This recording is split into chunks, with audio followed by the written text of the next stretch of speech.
Good evening, and welcome to another event with Auburn Public Theater online.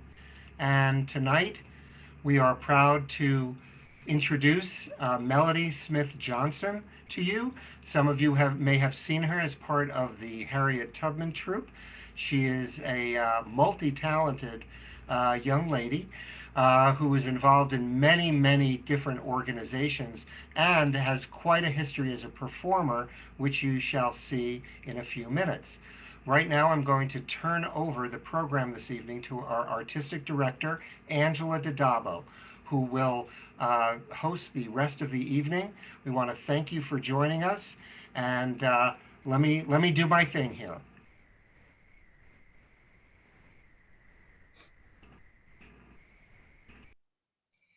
Thank you, Carrie. Welcome, Melody. Hey, how are you? So nice to see you here on Facebook Mm, Live. Same here. Wish I could be seeing you in person, of course.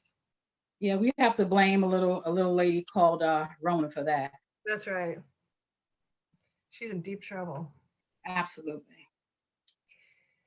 I wonder if you would just take a minute to introduce yourself to our Facebook Live audience. Sure. Hey, everybody. Happy Friday Eve. Melody Smith Johnson here. I am a Harlem native, recently replanted 4 years ago, recent enough, to Central New York.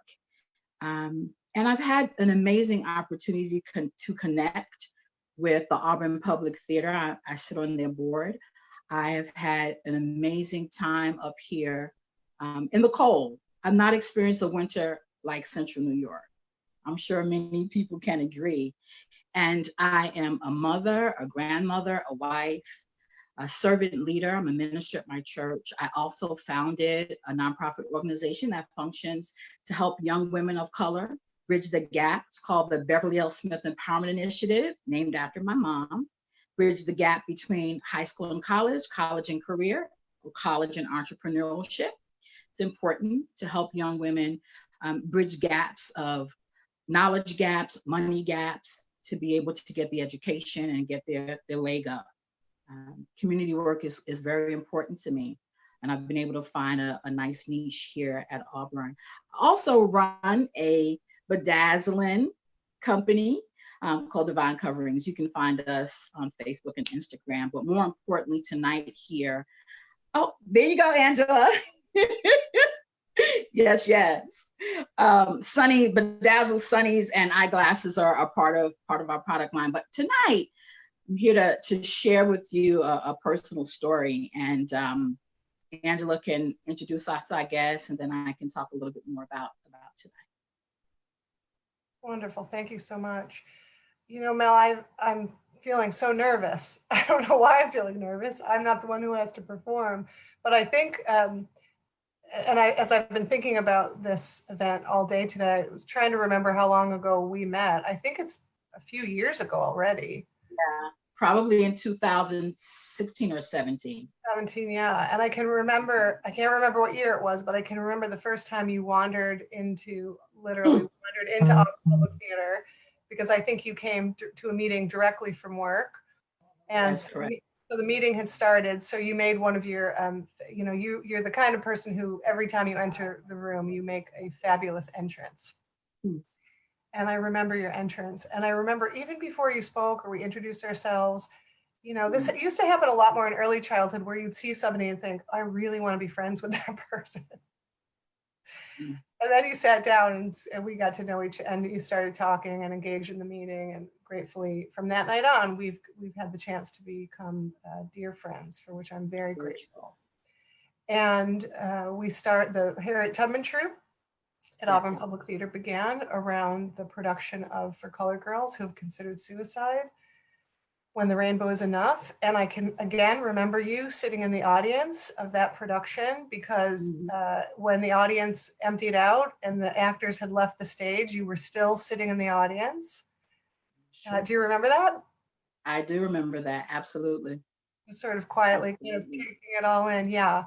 And you had another moment of connection. And I and then you so generously shared your small, significant but small chapter, brief chapter in your life story with the troupe for a production of an original piece, a devised piece of theater for the troupe called A Gatherin Place. Right. And then as I sat in the audience of that show, grateful you were no longer in the audience, you were on stage, and I felt the profound healing that happened as a result of that entire production, and specifically your piece. And then I got to witness what happened with audience members after the show finished, and people literally lined up to speak with you.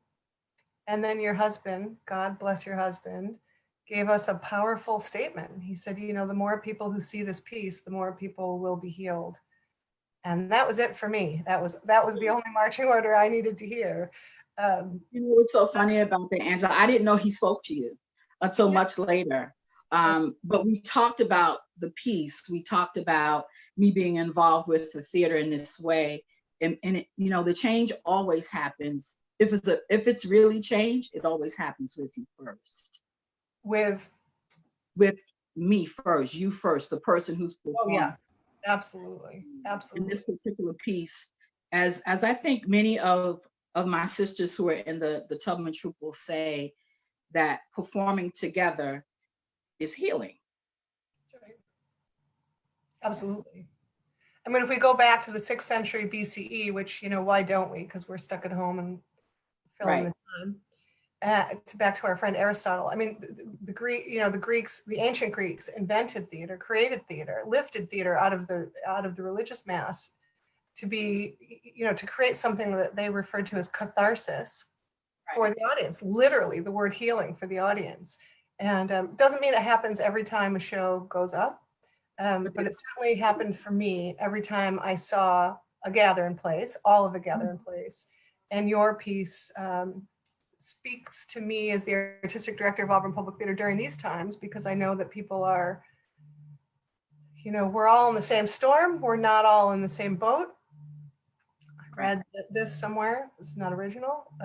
We're all in the same storm. We're not in the same boat. And for those people who are in a boat that's a pretty scary boat, I just started sort of fishing around in my mind to think of what Auburn Public Theater could do, what service we could offer to, you know, what ray of hope we could shine for the people who are not, you know, relaxing on their yachts in sunny Caribbean waters, et cetera, et cetera. And your piece immediately came to mind. So I'm so grateful to you for agreeing to do this in this way, on this format. It's very brave and very generous of you and all of us at Auburn Public Theater. And I'm sure I speak for the entire Harriet Tubman Troupe, are honored. And so we thank you. Well, the honor certainly is mine. I mean, this piece, as I said, was first shared, and it was shared originally on Facebook. There was a series of 3 or 4 posts that for the young women who I mentor, there are a couple of them who have struggled with some of the things that we'll talk about in this piece, in this monologue, you know, and I felt it was just necessary as a mature woman to go back 20, 30, 40 years to be able to share the path, right? And so the posts were designed to provide healing to the greatest amount of masses that I could. And the response was phenomenal. It was, you know, I cry all the time when I think about the fact that there are so many hidden stories that don't get to be seen, that don't get to be told, and that don't get to be healed. But tonight, that's going to change. Absolutely. Yeah. Thank you. Yeah. We're blessed to have this platform, and I'm grateful to Auburn Public Theater, my little teeny tiny part, to be able to speak into the atmosphere. And I thank God for the opportunity, and I am certainly humbled. Well, thank you. And I know that you've also graciously agreed to, once you perform the piece, to come back to your seat, and we'll take questions from Facebook Live audience if there are any. And if not, you and I will just do what we do best. We'll just have a nice long or short or brief or however long we need to conversation about what it is, what's happening for us after this piece tonight. Actually, I'm going to stay seated if that's okay. I'm a little nervous, so I'm going to stay right here. I know exactly how you feel. Yes, yes. Let me know when you're ready. I think all we need now is Carrie to get me off the screen, and then when you're ready, you go.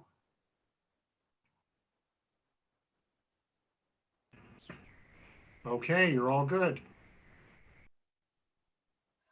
So this piece is called #I am enough.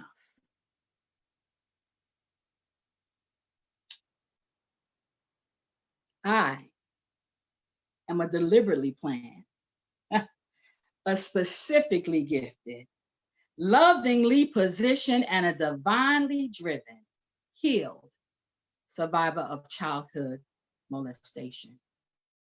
You know, #me too. And it seems to me that the trauma of being mistouched and having your sexual self awaken out of season and out of time could just never be captured in a series of hashtags. And although now I'm 57 and I'm glowing and I'm growing, I'm thriving and I'm shining each and every day, the memory of those mistouches, they just never, ever seem to leave me. Camping trips and play dates and sleepovers, too many to detail, from the age of 5 to the age of 15. Silence and confusion and shame followed me each and every time. It's like that's what I was left with, and about the shame. See, I distinctly remember that some of those mistouches, they felt physically good. My body betrayed me, and there was nothing that I could do about it. The fever that came and the feelings that came, I couldn't control it. And knowing that it was wrong didn't slow it down. Knowing that it was wrong didn't stop it. And when it was over, there I was in silence. There I was abandoned. There I was lost. #me too. And about what's lost. See, I don't really even know that there is a Me Too calculation that could accurately capture what I lost, that can capture what you lost, that can capture what we lose when sexual abuse becomes a reality and it's expected and it grows in expectation almost organically. So losing the chance to discover the divine beauty of my femininity, or even to blossom, that warped my view of who I was and of who I could be. And that view played in me over and over and over again. See, I lost that time of getting to blossom and grow from a little girl to a woman.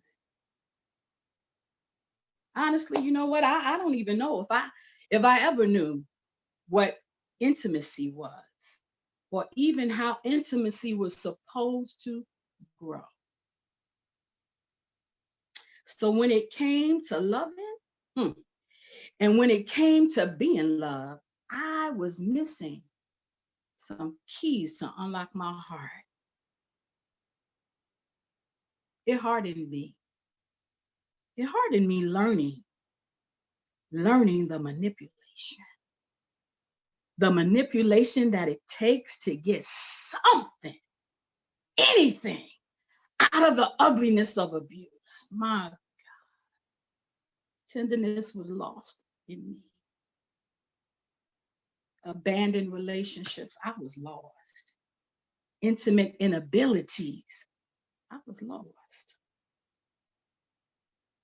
It took time. It took Time. Time for me to know not 1 minute, not 1 second, not 1 hour was my fault. And just because his attraction to me was like fire, I did not have to melt and give him access to my body. And I'm talking about time that it took for me to know this thing. Hashtag I'm better. And it took me years for me to know that I didn't have to be attracted to attraction. Years for me to know that I could just say no. You know what I mean? I'm talking years of being able to work that thing out. And though I know that I'll never, ever, ever be able to go back, I'll never be able to go back to that pre-time. Today, I know the value of that thing. And beloved, I tell you that is joy. That is healing to my mind and healing to my soul. Yes, God. God, I thank you for your healing power. Ooh.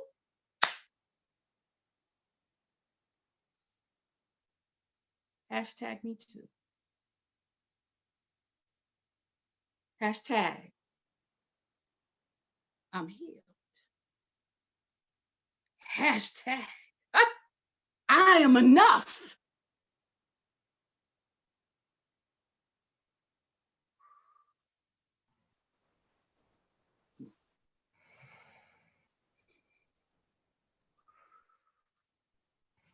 I am. We are. You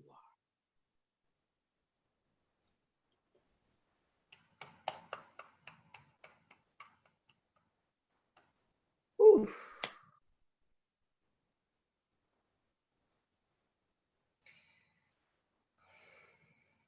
Thank you.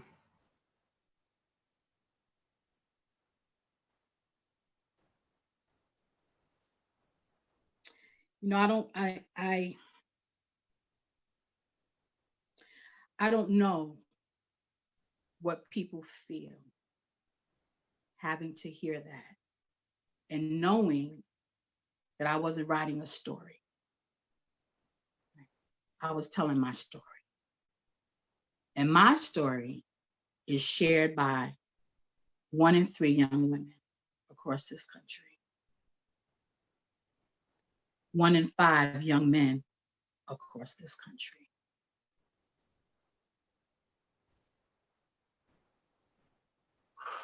One second.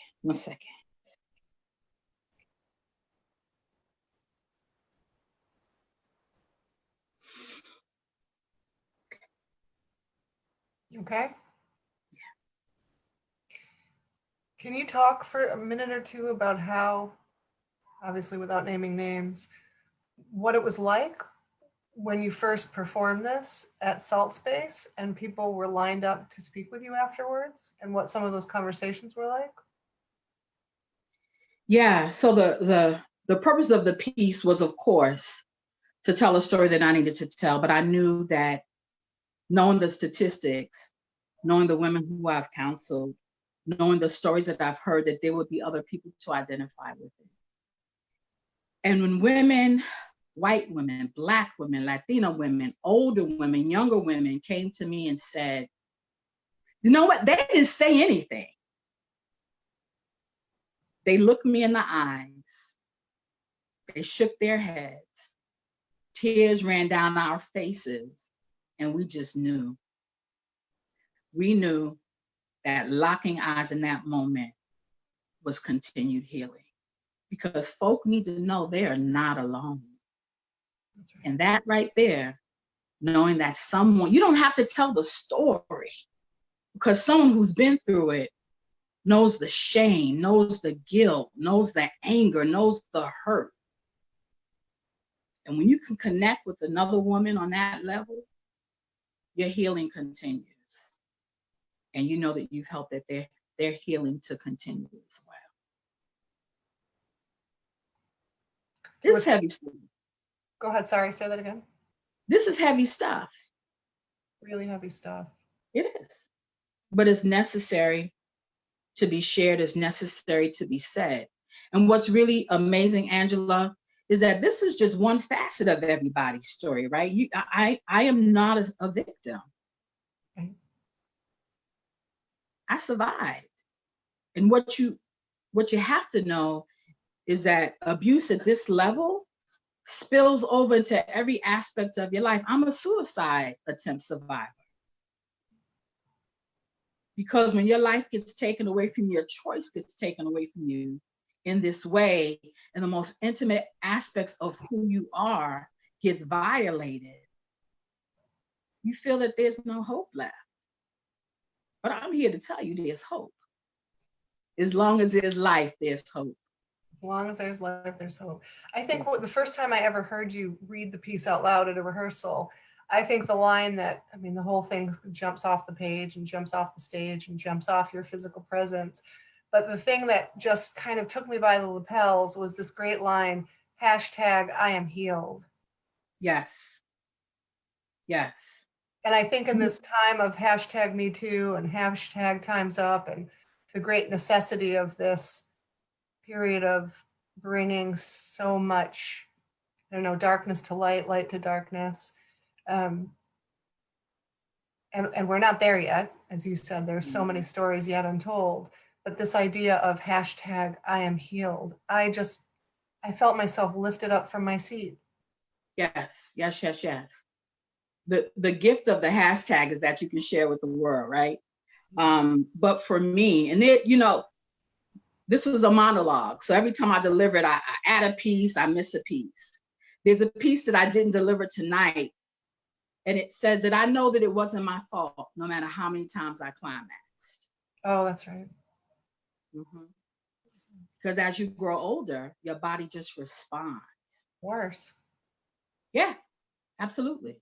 It's how part of how the perpetrator gains an advantage, right? Yeah, there is a physical response.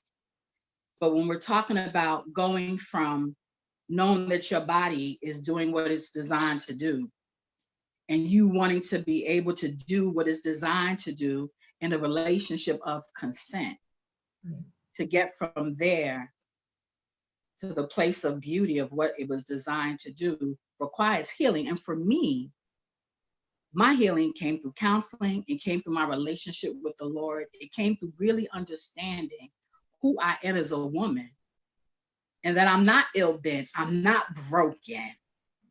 I have a choice, that I was designed with a purpose in mind, and I am considered good. And I don't care how far I get from the age of 5 to 15, there are times that I have to remind myself that I am not who he said I was, the many he's who said I was. I'm who God says that I am. That's right. Can you remember, and I would love you to give just a brief bio too, I mean, so we can hear about, you know, what the circumstances, you know, how you came up and where you went to college, and in that bio, if you could pause a little for a little extra time and tell us, was there anybody that you could go to? Was there anybody you could talk to? Was there somebody you thought maybe you could, but then you changed your mind? And when did you finally say, I have to find somebody to talk to about this? And who was that person? Yeah, I think for a lot of young people, particularly under the ages of 8, you know, for me, it started at 5. And the things that I was doing at 5-year-olds, grown women may not even know what to do. And so at that age, when your sexuality is awakened so very much out of time, you learn about sex in the context that you learn it. You know, so there's a term called grooming, and perpetrators and abusers know how to do that, know how to make you feel very comfortable, test the waters just a little bit. I was raised by a single mom who had to work. And so I spent a lot of time in other people's homes. I'm an only child. 5 foot nothing, was always the smallest one with the biggest mouth in the room, in the family. So I spent time with women like my mom who were at home raising their children and didn't have a whole lot of time or money to do much of activities outside the house. So back when I'm 57, so back when I was coming up, we played loadies and we played in the street. Kids don't play in the street anymore. And so games started at home, and there was a lot of time for me to be taken advantage of. And, you know, I didn't tell anybody, and I didn't tell anybody because I was ashamed. I was ashamed. I didn't believe anybody would believe me. I didn't know at 5, 6, 7, 8 years old, I didn't know how to tell anyone. And there were times when it wasn't just me, it was me and the sister of the 15, 16, 17-year-old boy. So there wasn't anybody to tell. I didn't want to get anybody in trouble. I was confused. What do you know at 5 and 6 and 7 of this stuff? And as I got older, my abuse stopped at 15. It stopped at 15.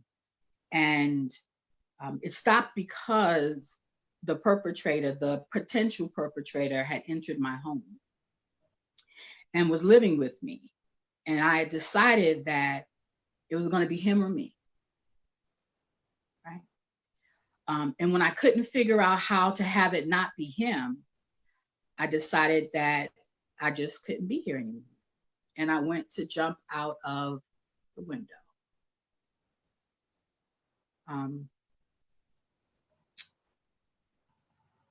And oftentimes, when you feel like there's no way out, when you feel like there's no hope, you feel like not being here is better than being here. You know, thankfully my mom was there. My attempt didn't work. And you know, I didn't tell her that then. They called in the counselors, and I told them enough of the story for them to know that I was troubled.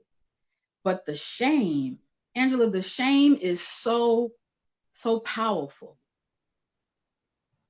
And when you think it's your fault, you know, when you think that, how could I not stop it? How is it that I found myself in this place again? How did I not know that he would do this to me? How did I not run? How did I stay? You feel so ashamed. You feel like you're powerless.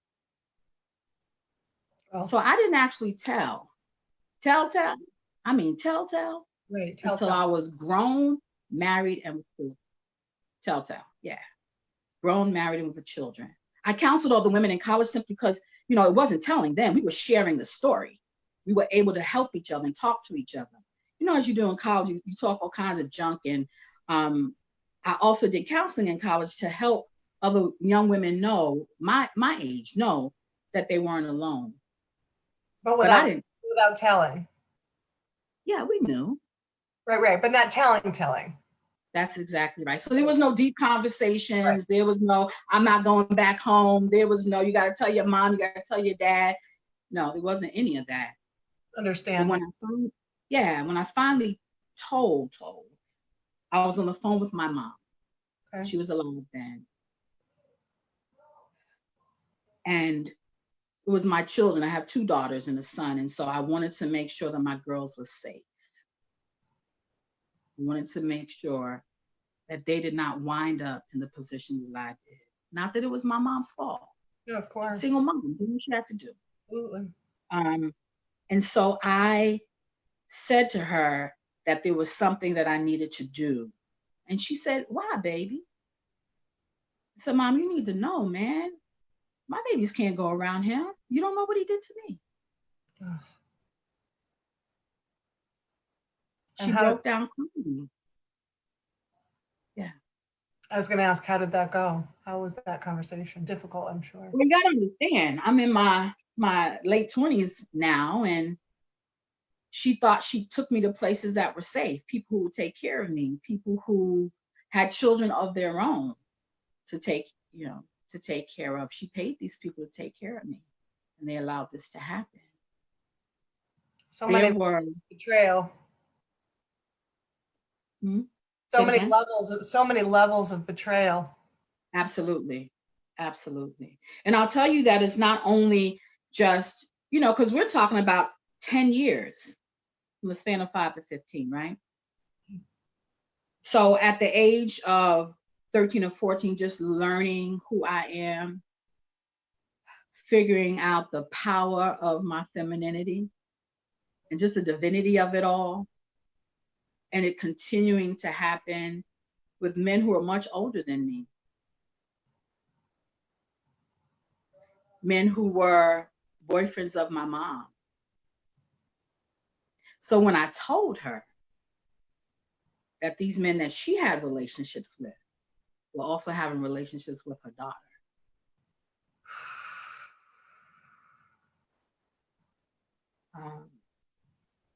I don't know even until this day what her healing process was. But even in the moment of sharing it with her, it was painful for me to hear her hurt. I'm sure. Yeah. Well, as a mother yourself at that point. Exactly. So now you're like in this 3D, maybe 4-dimensional, view of it, because it's your every role. Absolutely. And you can understand it from every role. Absolutely. And it's very necessary to share it.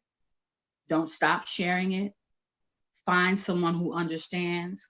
Find someone who can hear you. All of us have someone in our lives who we can touch and we can share.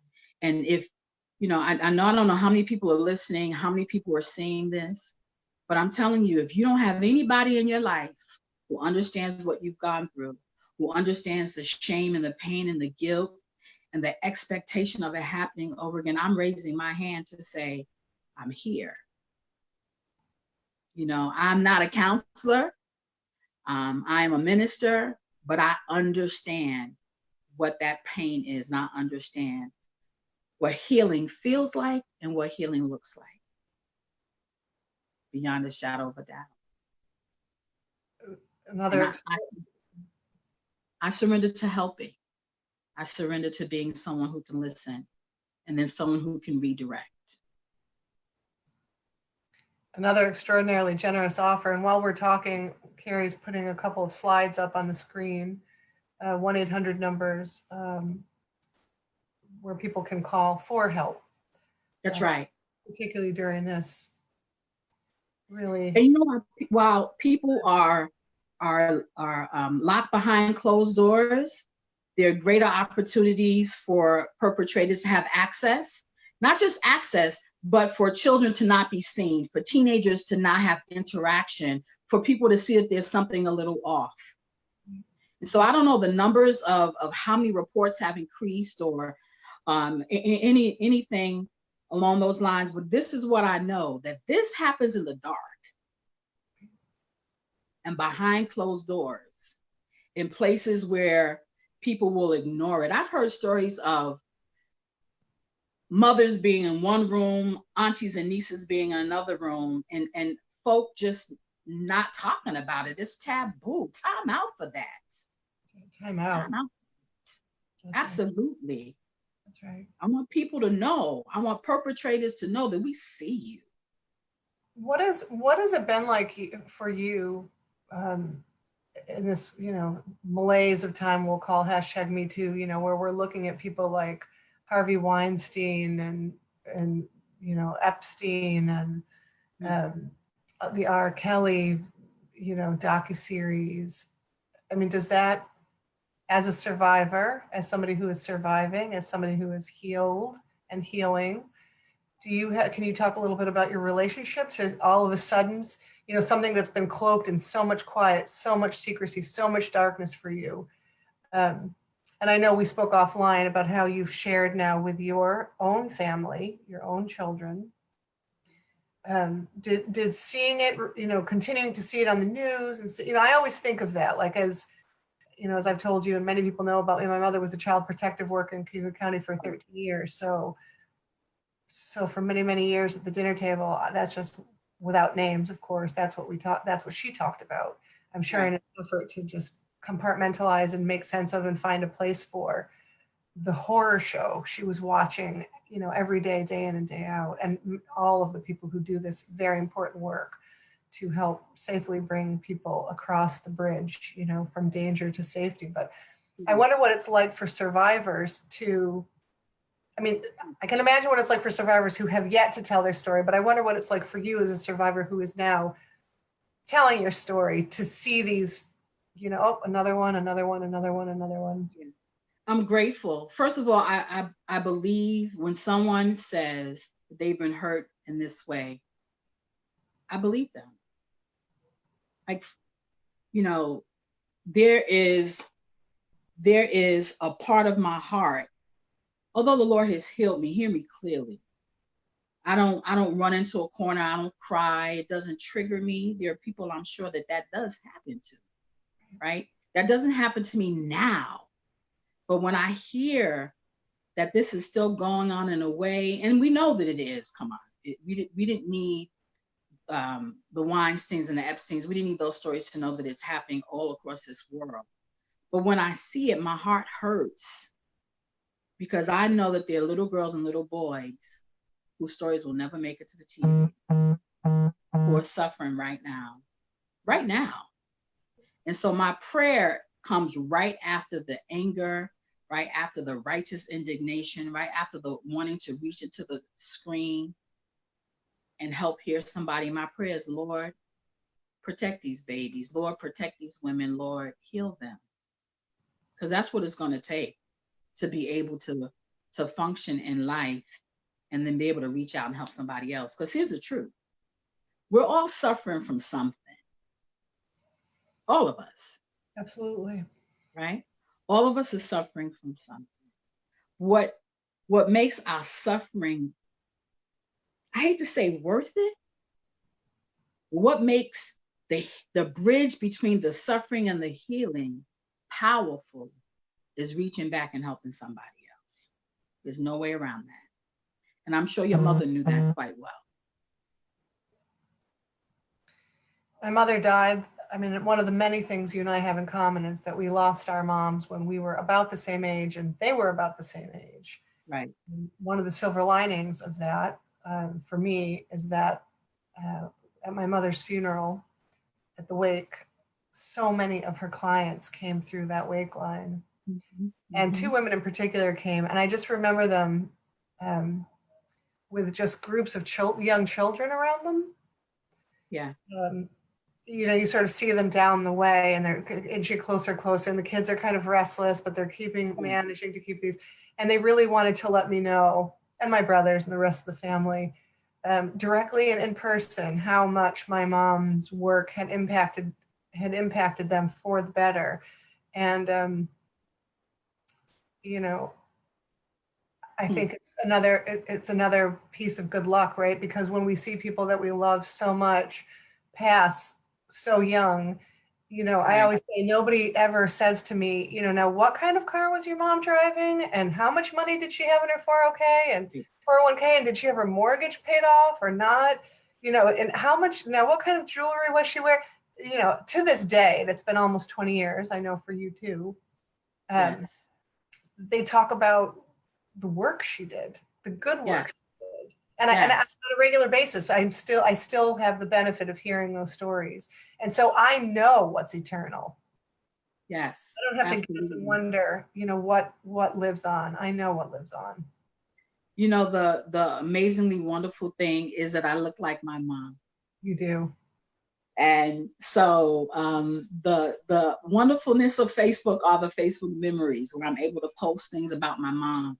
And I choose, so I have to forgive her. Can I just say that? You know, there was part of my healing was, why weren't you there?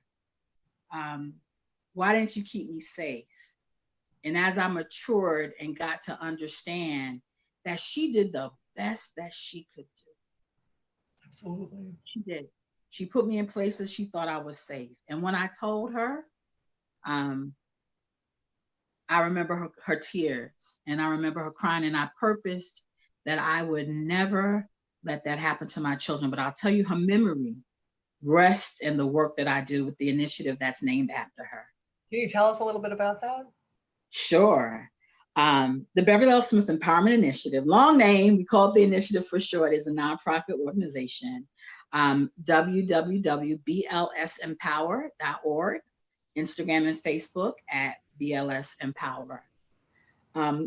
These are young women just like I was. I went to Vassar, raised in Harlem. We were poor. Grew in the projects. Thank God, ran into teachers who believed in me, who pushed me, who told me I could be somebody, because my past told me that there wasn't much of anybody who I could be. I went to Vassar College, had an amazingly beautiful baby girl. While you were a student, correct, Melody? Say it again. While you were a student. Oh yeah, I couldn't do it the easy way, right?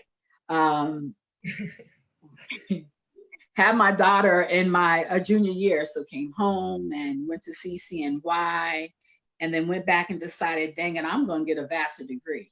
So can I tell you, those were the hardest, craziest 2 years of my life. I returned to Vassar with my daughter. You told me a story once about how you used to take a bike. Can you tell that story from your apartment to campus? Yeah. So as you can imagine, you know, there weren't many scholars who had babies while attending Vassar College.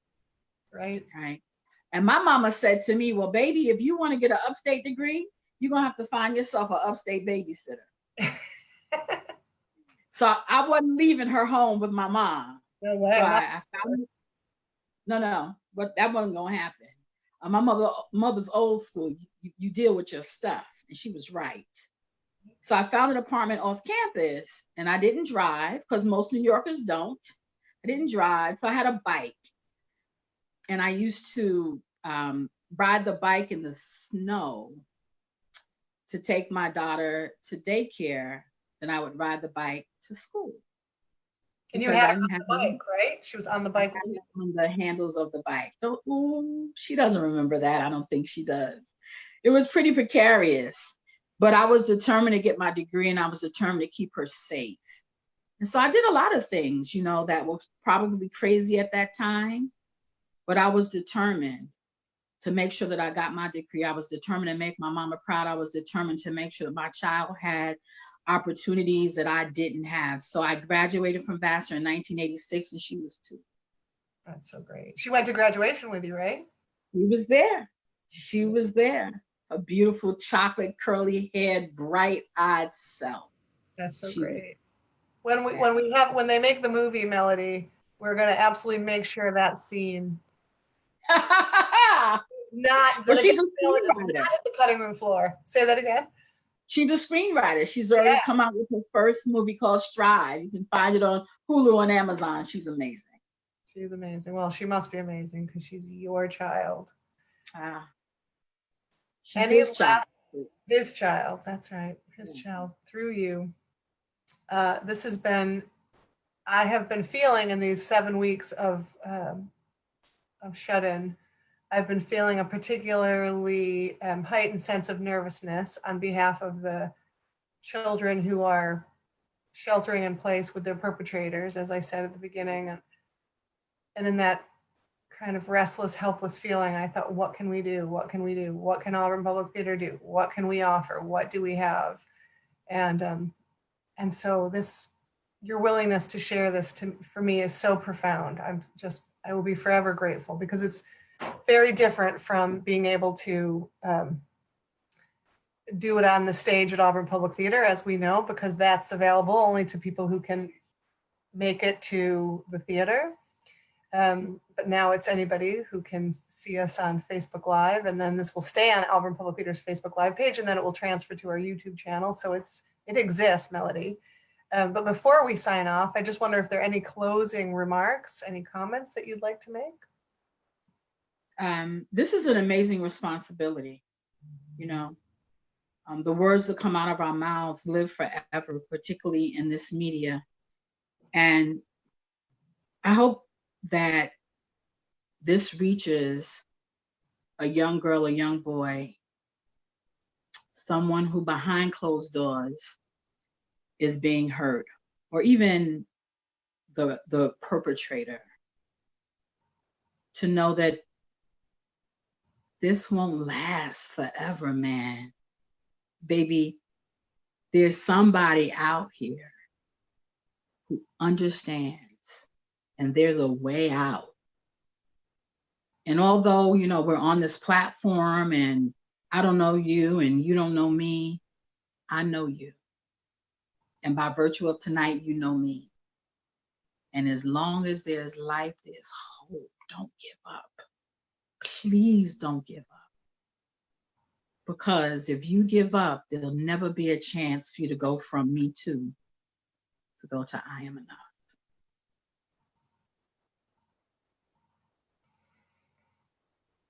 I'm grateful. Thank you so much, Auburn Public Theater. Thank you, everybody. Hashtag I am healed. Yes. So I'll tell you there, this, and we'll end this, but yeah, I would be remiss, Angela, if I didn't do this. So in the theater group, when I first did this piece, and at the end, there was a way to say hashtag. You remember that? Absolutely. So I would say hashtag me too. Hashtag I'm healed. Hashtag I am enough. That's going to be the signature, your hashtag. Yeah.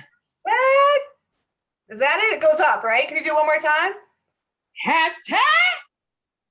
Yes. I am enough. Can't wait to see you in person. Yes, ma'am. Get one of those great signature hugs from you. Yes. Bye, Rona. We're done. Yes, yes. Staying safe, but we're done. But we're staying safe. And thank you to every first responder who's out there keeping us safe. That's right. We're praying for you, and we love you. We got your back. That's right. And thank you to everybody who's helping children everywhere. That's right. Good night. Good night.